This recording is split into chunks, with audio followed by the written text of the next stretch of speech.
What's up, guys? GP here, back with another episode on the Grant Patterson channel.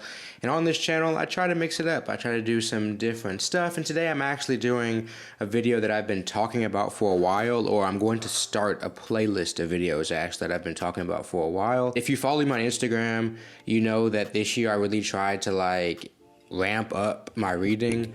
I was actually aiming to read 50 books this past year in 2022. It does not look like I will reach that goal considering it's in December, and I am currently at 32, I believe, or on my 32nd, 33rd, and 34th, somewhere in there. So with that being said, I won't reach 50, but that's already, I think, 3 times as many books as I've ever read in a single year, and I have some suggestions.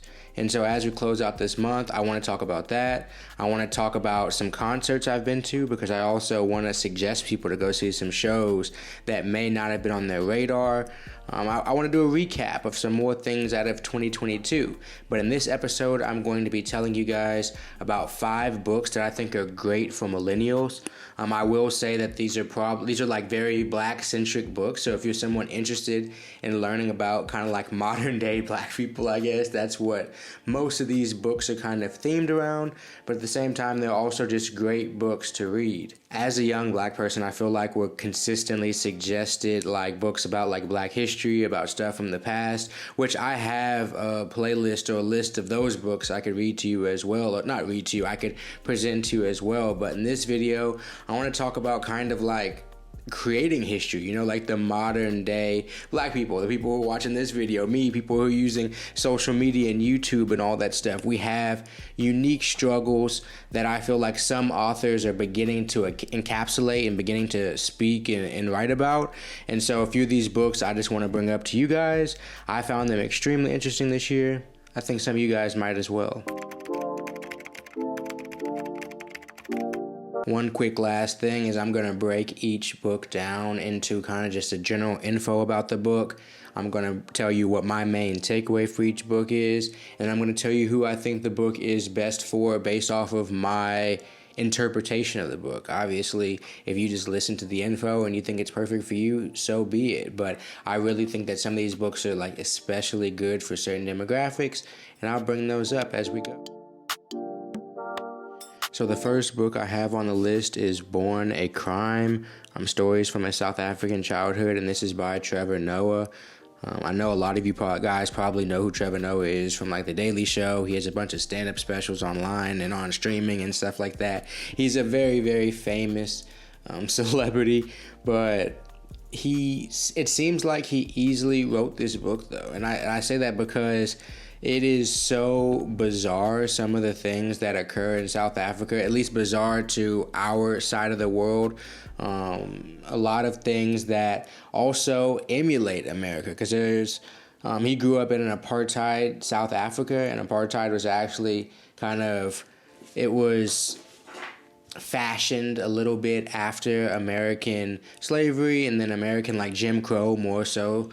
So with that being said, Trevor Noah experienced a lot of things in the 90s South Africa that would be very similar to people who grew up here in America in a lot of different ways. And this book, really, now that I'm getting on to a major takeaway, the major takeaway of this book is definitely the fact that there are some real commonalities between Black people. He's multi-race, and that's not the case with me myself, but I still found the drawing attack in the traction between the fact that he went to some private schooling, he went to certain types of schools in South Africa, he had a certain type of relationship with his mother, he had a certain type of relationship with the church. There are a lot of things that he encountered in his lifetime and his childhood that are very similar to, I think, a lot of people here in America face, and I think that's a big reason why he wrote it, to really show that we have common struggles, we have common things, regardless of language, even regardless of complete culture. There are certain things that have happened in our country that have happened in other countries, and when you kind of understand some of the root of some of the things that are happening, I feel like it can give you kind of a wider and more broad perspective of the entire world. And so I feel like that's what Trevor Noah gives us in this book. is just a view of a whole nother society that's completely different than ours, but has a lot of the same like central themes, if you will. I would like to say it's for people who are interested in comedy, but it's really not that. As I get into who is it for, he doesn't really mention comedy that much. He actually kind of mentions a lot of like the hijinks or kind of like the crazier things he did when he was younger, which is what I actually found interesting. He is one of the like cleaner cut comedians, if you will. Like, he doesn't curse a whole bunch in his comedy specials. He doesn't have a lot of sexual stuff in his stand up. He's a pretty clean comic overall. He does the Daily Show, which is like a news segment. He did the White House Correspondents' Dinner. So he's overall pretty clean, and that made it even more interesting to kind of read about his dirt, if you will, or some of the more sketchy things he did in his background, because how people present themselves to the public isn't necessarily what they were when they grew up. It's what you see now. It's kind of like an accumulation of all their past experiences. So it's interesting to see a clean cut, like light-skinned dude that now is seen as like a model or a role model was not always that person in his past. So that would definitely be my main takeaway from that book. So if you want an easy read, that's not hard to get through at all, has definitely some encapsulating stories, has a few laughs, has a few sad things as well that you might be able to relate to, I definitely suggest Trevor Noah, Born a Crime. By the way, this list really isn't in order. Really, whichever book resonates with you, I feel like you should try to go pick up. This isn't really me saying like 1 through 5, this is my favorite, this is my least favorite. One of these books definitely sits heavier with me, or sits kind of like more prominent above the rest, and I'll get to that later. But overall, these are all great reads. I'm not telling you about anything that's just like not interesting to read. The second book that I'm bringing up is Satchmo, and it is by Gary Giddens. It says The Genius of Louis Armstrong. This is actually the only more like historical book. This is the book from the past, and this is a book that I really feel like, or about somebody from the past, a historical black figure, and I think that's why I like this book so much. This is actually really painting the picture of a genius, one of the most successful artists that America has ever had, not like Black America, but America period. One of the most prolific artists, one of the most just like world-renowned artists that I feel like we're not really taught about. We're not taught about the change and the impact that he had on American music and American culture and the Black image, even on a national and international scale. Louis Armstrong is definitely not given that respect, in my opinion. And even as like a cannabis consumer or a weed smoker, this man was a real like stoner. He is like the OG stoner. In the book, it said that he was the first like celebrity really arrested for like drug charges and like publicly put out on like drug charges and stuff like that. That because weed wasn't illegal until he was like 30, or wasn't like enforceably illegal really until he was like almost 30 years old. So in his lifetime, he saw a lot of changes and a lot of different things in the 1900s, and his music was able to match a lot of the energy and stuff that Black America specifically, but everybody was feeling in a lot of these times, and he was able to reach audience in ways that Black artists hadn't been able to previously do. So my main takeaway was simply the genius of this man, and how rejected and how dejected he was at times with his genius. Because he was so great, and because he was so confident, and because he was who he was, he did receive a lot of hate for that. And just saying that even if you're like the greatest, biggest character ever, like that doesn't mean that like universal love is going to come to you. And it seems like if you just play trumpet, people will love you from all around, but he still dealt with a lot of strife. He still dealt with a lot of bullshit, even being the genius that he was. And something else I took away from this is the fact that sometimes your genius just like outlives you. Like Louis Armstrong in history is definitely seen a little bit different than he was at his time. People loved Louis Armstrong at his time, do not get me wrong at all. But because of like the weed and the cannabis consumption and stuff like that, there were some negative stigmas that would try to get pushed on him. He would have legal issues. He would have stuff that he dealt with pretty much because he was a Black dude at that time. And it kind of transcended even his greatness at times in terms of how heavy it was weighing on him. So that was something that I really extracted from this book, because we haven't really seen a more prolific, until like Michael Jackson, we hadn't really seen a more prolific artist, musical artist specifically in America, until Louis Armstrong. So that leads me to who I think it's for. It's for anybody who wants to read about like artistic genius at like the highest level. And somebody who wants to find it funny to read about a dude who like rides around like hotboxing his car before he goes and plays and shit, and has to do a bunch of like same shit that we do, like modern day stoners do. Like he was the first one doing like some of that shit, like getting away to roll up Fat J's and shit like that, and just trying to enjoy himself. And he was like a writer, like a prolific writer in terms of he wrote a lot of poetry and a lot of like personal essays and stuff like that. So if you want to learn about just a true artistic genius who actually was able to still move with a level of humility for how famous and how big he really was at his time, I think this would be a great story for you. Louis Armstrong's definitely a dude who should get a little bit more respect, in my opinion. Of course, he's remembered as a great trumpeter, but his whole aura and the type of era that he ushered into like American culture and American music is understated, in my opinion.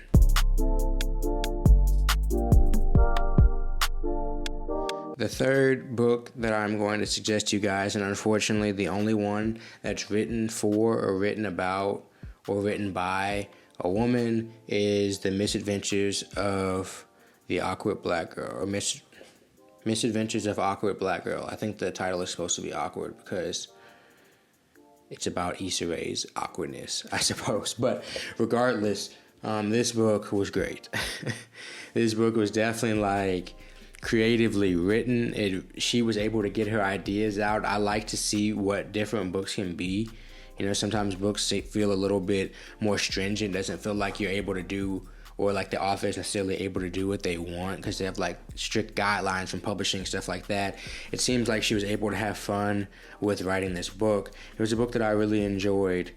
I enjoyed because also getting the perspective of someone. We're not exactly the same age, but we're in the same like time frame of age. So she was around like the beginning of the internet and stuff like that, and the same way I was young at the beginning of the internet, and getting to experience it in all these different facets, is the wild west of what the internet was, but seeing it from or hearing it from a woman's perspective, and her growing up in that internet age. And then also, which leads me into my biggest takeaway, her coming from like a middle class background. She's actually the only person in this list of 5 that didn't come from poverty.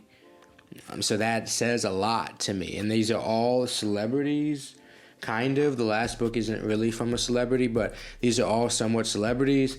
And so it's really interesting, because I'm not from poverty, so it's really interesting to read a story from somebody who's trying to take what black middle class life in America has like provided them and find a way to multiply that without too many examples, because as black people, we don't really have a ton of examples for how to multiply wealth. We actually have a ton of examples for how to get out of poverty, but we don't really have a ton of examples for when you're that second generation, that third generation out of poverty. How do you take the good stuff that you've been given and still deal with the bullshit that you're given and multiply that to get to that next rung? We don't have a lot of examples of that. So getting to read about that type of story,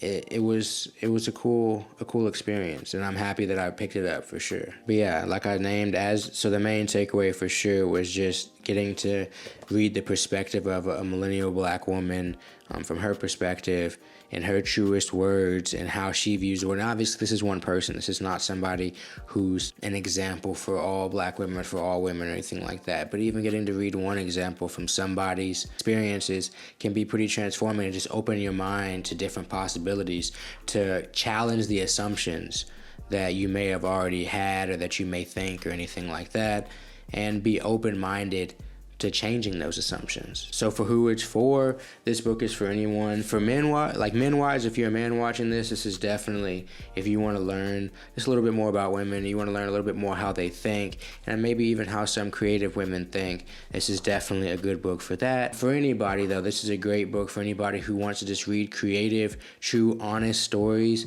about not necessarily coming from financial crisis, but still having crisis in life, because I feel like a lot of times we act like if we just had everything we wanted, not that she had everything she wanted, but like if we had everything we wanted, if we just had money and stuff like that, our life would be better.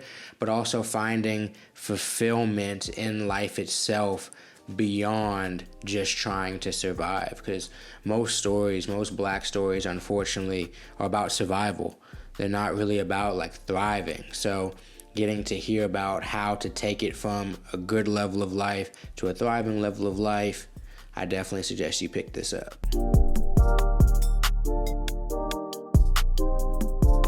So this book is another book by an actor, another entertainer, and this is I Can't Make This Up, Life Lessons of Kevin Hart.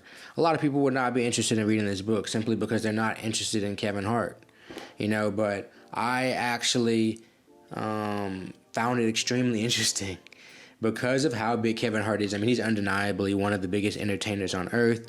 He's a mogul. You see him on Netflix, like literally on every single tab, it seems like. There's something from Kevin Hart on there. I'm just waiting for him to have like a horror movie. I know he was in Scary Movie, but I'm waiting for him to have a horror movie. He'll dominate that category as well. But in this book, you get to see him come from like the struggles of like a single mother for the most part, having a drug addicted dad, and his actual stories, because his stories are super public a lot of times. So when people are super public, I feel like we think we know their story. We think we know them. And getting to read their story from their firsthand account is always great to me. If you admire somebody, you think, man, you might want to do like fashion something after even one of their facets, it's worth it to pick up their book and just read. And my biggest takeaway from this book was that huge stand-up, the one who's like, she ain't have no nipples, like his most famous stand-up ever. In this book, he told the story of how he couldn't even afford to get his wife and kids to the event. Like he couldn't afford to bring his team. He had no money at that point. He was struggling. And if you looked at him on stage, you would think he was like a successful comedian. I would think he was a multimillionaire at that point. But in reality, he had no money. He didn't even have like thousands. He didn't even have like hundreds of dollars. Barely. You know what I'm saying? So with that being said, things aren't always as they seem. That was my biggest takeaway from this, is that Kevin Hart was actually deep into his career before money actually started materializing. Fame beat him to money. And so things, like I was just repeating, things aren't always as they seem. Kevin Hart's a great example of that. But of course, he had some comedic stories. He had some like pretty compelling stories. And this book was extremely inspiring. Kevin Hart is very good at inspiring people. He's very good at taking the negatives, filtering through him, and then like positivity coming out. Like that is, to me, his superpower from what I've watched and seen in his content.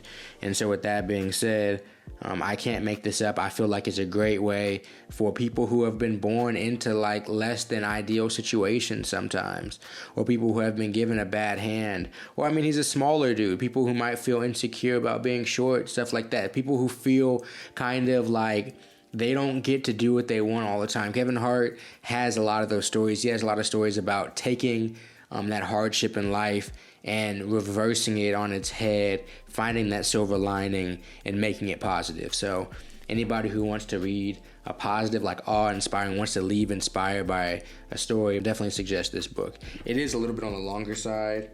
I mean, it's like 400 pages. So be ready to read a little bit. It does have some pictures in it as well, but a great book.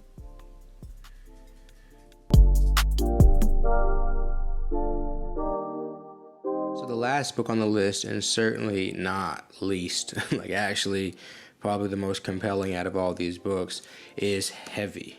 This book, Heavy by Kiese Lemon, is just, it's like powerful. It's very tough to read at times. It is heavy by any stretch of the imagination. It is the most honest writing that I've ever read. And like I said, I'm not the most experienced reader, but just reading this book in the mornings, I had to remember that it wasn't my story. Sometimes I had to remember like the reality that I was choosing to read this book, because there was a lot going on in it. I'll be real. It's just about his life growing up in Jackson, Mississippi, about his life as like an overweight person as a child. It was about his life with a single mother. It was just about a tough American life, and it allowed me, as I get into what I took away the most from it, to really understand the truth that writers can come with. I enjoy writing. I definitely like to release some of my own personal writings. I write on some platforms every now and then, but as I write more and as I think about my own personal truths, this really allowed me to kind of digest somebody else's truth and understand that it's okay to tell the truth. And sometimes, like Lemon has a lot in his life, there's going to be some backlash sometimes. But if you are writing with the right state of mind and love, the intention of love and the intention to teach and the intention to grow people's minds, like things can be okay, like words can still live. His ability to paint pictures on a page is definitely the best of the list that I've given you.